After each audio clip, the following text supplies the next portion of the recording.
আসসালামু আলাইকুম। এখন শুনবেন সংবাদ শিরোনাম। বহু বছর পর জাতীয় ঈদগাহে রাষ্ট্রপতি প্রধানমন্ত্রীর ঈদের নামাজ আদায়। ধনী গরিব নির্বিশেষে জামাতে শরিক সব শ্রেণীর মানুষ। সবার সাথে ঈদ আনন্দ ভাগাভাগি করে নিলেন জামাতের আমির।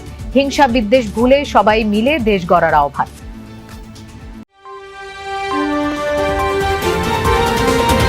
এবছরই বিএনপির কাউন্সিল ও স্থানীয় সরকার নির্বাচন জানালেন মির্জা ফখরুল। আইন শৃঙ্খলার উন্নতি, অর্থনীতির পুনর্গঠন এগিয়ে নেয়ার সাফল্যের দাবি। অবৈধ বালখেডের দৌরাত্মেই নৌপথের ঈদযাত্রায় আতঙ্ক। নৌ পুলিশের চাঁদাবাজিতেই নিয়ম ভাঙার মহোৎসবের অভিযোগ প্রায়ই ঘটছে।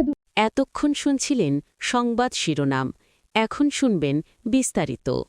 দেশ, জাতি আর মুসলিম উম্মার শান্তি ও সমৃদ্ধি কামনায় জাতীয় ঈদগাহে হয়েছে ঈদের প্রধান জামাত। পাশাপাশি ছিল বিশ্বব্যাপী চলমান অস্থিরতা আর যুদ্ধ বন্ধের প্রার্থনা। সাধারণ মুসল্লিদের সাথে সামিল হয়ে নামাজ পড়েছেন রাষ্ট্রপতি, প্রধানমন্ত্রী ও প্রধান বিচারপতি সহ সরকারের শীর্ষ ব্যক্তিরাও। মাহফুজ মিশর রিপোর্ট। ভোর থেকেই গুমোট আবহাওয়া, সূর্যের দেখা নেই। এসব পায়ে ঠেলে সব পথ যেন মিলেছিল একখানে জাতীয় ঈদগাহ ময়দানে। নারী, পুরুষ, শিশু ঈদ আনন্দে সামিল হতে সবাই এসেছিলেন এখানে। মূল ভেন্যুর চারদিকেই ছিল মানুষের এমন ঢল। লক্ষ্য একটাই, বড় জামাতে একসাথে নামাজ আদায়, আর তাতে নাকি সওয়াবও বেশি। তাই কেবল রাজধানী নয়, আশপাশের জেলা থেকেও এসেছিলেন অনেকে। জাতীয় ঈদগাহের ধারণ ক্ষমতা ৯০,০০০ থেকে ১ লাখ হলেও ধারণা উপস্থিতি ছিল তার চেয়ে বেশি। সাধারণের সাথে এক কাতারে জাতীয় ঈদগাহে ছিলেন রাষ্ট্রপতি, প্রধানমন্ত্রী, প্রধান বিচারপতি ও মন্ত্রিসভার সদস্য সহ সরকারের নীতি নির্ধারকরা। খুতবায় এক মাসের রোজা শেষে ঈদুল ফিতরের তাৎপর্য তুলে ধরেন ইমাম। নির্ধারিত সময় ঠিক 8:30টায় শুরু হয় দেশের প্রধান এই ঈদ জামাত। আল্লাহু আকবার, আল্লাহু আকবার। মোনাজাতে আসে মানুষের কল্যাণ আর নিরাপত্তা কামনা, সাথে আগামী দিনগুলোতে যেন স্থিতিশীল থাকে বাংলাদেশ তথা পুরো বিশ্ব। রব্বানা লা তুযিগ কুলুবানা বা'দা ইয হাদাইতানা ওয়া হাব লানা মিন লাদুনকা রাহমা। আমাদের রাষ্ট্রের যে সমস্যাগুলো আছে সেগুলো সমাধান করা দরকার। আল্লাহর কাছে চাইবো যাতে ঈদের দিন ঐতিহ্যবাহী সামাজিক ও রাজনৈতিক মিলন মেলা ও রাষ্ট্রীয় আচার হিসেবে কূটনীতিকদের সাথে সৌজন্য সাক্ষাৎ করেছেন বিরোধী দলীয় নেতা ডাক্তার শফিকুর রহমান। বেলা 11টায় মিন্টো রোডের বিরোধী দলীয় নেতার বাসভবনে সাক্ষাতে আসেন বিভিন্ন দেশের কূটনীতিকরা। বিরোধী দলীয় নেতা শুরুতেই বাংলাদেশে নিযুক্ত বিভিন্ন দেশের কূটনীতিক ও আন্তর্জাতিক সংস্থার কর্মকর্তাদের সঙ্গে সাক্ষাৎ করেন। আন্তরিকভাবে সবার সাথে সৌজন্য সাক্ষাৎ করেন তিনি। ঈদ শুভেচ্ছা বিনিময়ের মাধ্যমে পারস্পরিক সম্পর্ক আরও দৃঢ় করার অঙ্গীকার করেন তারা। পরে বাসভবন প্রাঙ্গণে একটি গাছের চারা রোপণ করেন ডাক্তার শফিকুর রহমান। আল্লাহ তাআলা আমাদের উপর রহম করুন। আমাদের 30 দিনের এবং অতীতের ফেলে আসা সারা জিন্দগির ইবাদতকে আল্লাহ কবুল করুন। এর উসিলায় আমাদের দেশের উপর রহম করুন, শান্তির ফয়সালা নাজিল করুন, হিংসার পরিবেশ দূর করুন, ভালোবাসা এবং ভ্রাতৃত্বের পরিবেশ আল্লাহ পয়দা করে দিন। সারা দুনিয়ায় বিবাদমান যুদ্ধরত দুনিয়াকে আল্লাহ তাআলা আগুন নিভিয়ে দিয়ে শান্তি নাজিল করুন। ঈদুল ফিতরের 5টি জামাত অনুষ্ঠিত হয়েছে জাতীয় মসজিদ বায়তুল মোকাররমে। সকাল 7টায় অনুষ্ঠিত হয় প্রথম জামাত। ইমামতি করেন মসজিদের সিনিয়র পেশ ইমাম মাওলানা মিজানুর রহমান। ঈদ জামাতে অংশ নিতে ভোর থেকেই দলে দলে মুসল্লিরা আসতে থাকেন জাতীয় মসজিদে। প্রত্যেক জামাতের পর পরিবার, সমাজ, রাষ্ট্র ও বিশ্ব মানবতার শান্তি সমৃদ্ধির জন্য মোনাজাত করা হয় মহান আল্লাহর দরবারে। উমামা রাদিয়াল্লাহু তাআলা আনহু থেকে হযরত মুহাম্মদ সাল্লাল্লাহু আলাইহি সাল্লামের একটি স্বপ্নের বর্ণনায় বলা হয়, স্বপ্নে দুজন ব্যক্তি হযরত মুহাম্মদ সাল্লাল্লাহু আলাইহি সাল্লামকে নিয়ে যান একটি উঁচু পাহাড়ের উপর। সেখানে এক ভয়াবহ আওয়াজ শুনতে পান তিনি। তাকে জানানো হয় এটি জাহান্নামের আওয়াজ। কিছু দূর যেতেই দেখা যায় দুইজন ব্যক্তিকে পায়ের মাংসপেশি দিয়ে উল্টো করে ঝুলিয়ে রাখা হয়েছে।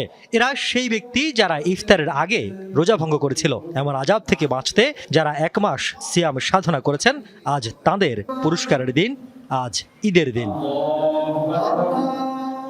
চলতি বছরেই বিএনপির কাউন্সিল ও স্থানীয় সরকার নির্বাচন হবে বলে জানিয়েছেন বিএনপি মহাসচিব ও স্থানীয় সরকার মন্ত্রী মির্জা ফখরুল ইসলাম আলমগীর। সাংবাদিকদের সঙ্গে মত বিনিময়ে তিনি বলেন, আওয়ামী লীগের কার্যক্রম ও জুলাই সনদ বাস্তবায়ন প্রসঙ্গেও আইনশৃঙ্খলা পরিস্থিতির উন্নতি ও অর্থনীতির পুনর্গঠন এগিয়ে নেয়াকে সরকারের বড় সাফল্য বলে দাবি করেন বর্ষিয়ান এই নেতা। ঈদের আগে বিএনপি চেয়ারম্যানের গুলশান কার্যালয়ে সাংবাদিকদের সঙ্গে মহাসচিব মির্জা ফখরুল ইসলাম আলমগীরের মত বিনিময়। দীর্ঘ 1.5 দশকের আন্দোলন সংগ্রামে সাংবাদিকদের ভূমিকা স্মরণ করেন তিনি। স্থানীয় সরকার মন্ত্রীর কাছে 1 মাস বয়সী সরকারের কর্মকাণ্ডের মূল্যায়ন জানতে চান সাংবাদিকরা। বিএনপির গভর্নমেন্টে যখনই আসে তখনই একটা করে ঝামেলা আসে, এর আগেও দেখা গেছে। এবার তো বড় এসছে আপনার ইরান যুদ্ধ, যোগ্যতার সঙ্গে এই জিনিসগুলোকে মোকাবেলা করা গেছে, চ্যালেঞ্জগুলো মোকাবেলা করা গেছে। তার মধ্যে সবচেয়ে বড় হচ্ছে যে তেলের দাম এখনো বাড়েনি। সেখানকার যে পাইলট প্রজেক্ট যেটা আমরা শুরু করে দিয়েছি অলরেডি। এরপরে ছিল আমাদের 10,000 টাকা কৃষি ঋণ সুদ মওকুফ, সেটা করা হয়ে গেছে। তো আমি ওভারঅল জিনিসটাকে এখন সাকসেসই দেখছি। কিন্তু গত 1 মাসে রাজনৈতিক দল হিসেবে কেন সাংগঠনিকভাবে দৃশ্যপটে নেই বিএনপি, তারও ব্যাখ্যা দেন মহাসচিব। নদীপথে আতঙ্ক, অবৈধ বাল্কহেড। ঈদকে সামনে রেখে বাল্কহেডের অনিয়ন্ত্রিত চলাচল বাড়াচ্ছে দুর্ঘটনার ঝুঁকি। নেই প্রয়োজনীয় নিরাপত্তা ব্যবস্থা। অভিযোগ, নিয়ম না মেনে রাতে চলাচলের। এ সবটাই আবার ঘটছে নৌ পুলিশের সমঝোতার চাঁদাবাজিতে। নদীপথে সরেজমিন অনুসন্ধানে উঠে এসেছে উদ্বেগজনক নানা রকম তথ্য। নাহিদ হোসেনের ক্যামেরায় মশিউর অনেকের প্রতিবেদন, আর সঙ্গে ছিলেন আরাফাত রাহান সাকিব।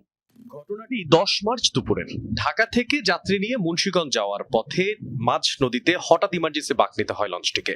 দানব আকৃতির এই নৌযানটির নাম বাল্কহেড। একটুর জন্য বেঁচে যায় প্রায় 150 মানুষের প্রাণ। দুর্ঘটনা এড়ালেও প্রশ্ন ওঠে, নদী পথে ঈদের সময় যাত্রীবাহী লঞ্চের বাড়তি চাপে এইসব বাল্কহেড কতটা নিরাপদ? সাম্প্রতিক বছরগুলোতে যাত্রীবাহী নৌযানের সঙ্গে বাল্কহেডের সংঘর্ষ বা দুর্ঘটনার ঘটনা বেড়েই চলেছে। কখনো নৌকা, কখনো লঞ্চ কিংবা ফেরির সঙ্গে সংঘর্ষে প্রাণহানিও ঘটছে। এই পরিস্থিতির কারণ খুঁজতে দূরপাল্লার একটি লঞ্চে উঠে কথা বলি চালকের সাথে। তাদের অভিযোগ, বেশিরভাগ বাল্কহেড কোনো নীতিমালা মানে না। রাতের বেলা দিনের বেলা বেশি করে, ওরা দিনের বেলা যেমনি ইচ্ছা সেমনি আন্দিকন্দি করে ধরে।